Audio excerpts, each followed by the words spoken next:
پلیس روسیه مهاجرانی را که آخر هفته گذشته در شرق مسکو زنازنی گروهی کردند بازداشت نمود. به نوشته رسانه‌های محلی هنگام زنازنی مهاجران نه تنها مشت و لگد بلکه سنگ و چوب را به کار بردند.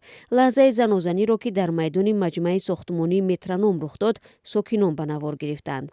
رئیست کمیته تفتیشاتی مسکو نسبت این حادثه از روی ماده ابوشی پرونده جنایی باز کرده است.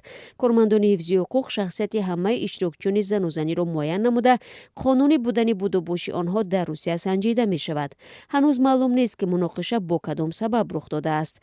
رئیس کمیته تفتیشاتی تحقیق جنجال گروهی را زیر نظر خود گرفت. همین گونه در خیابان استولیپینی سراتف نیز مهاجران با هم زنازنی کردند. در این مناقشه تقریبا 10 نفر اشتراک داشتند. تلگرام کانال های ماش و بعض نوارهای را نشر نمودند که در آن دیده می شود یک ماشین لادا پریورا با بالای مهاجرانی که مناقشه داشتند حرکت می کند. راننده ماشین تلاش می کند مهاجرانی را که به هر جا می گریختند پخش کند. در نتیجه ماشین یک نفر را زیر کرده به دیوار قهوه خانه برمیخورد و از محل حادثه فرار می کند.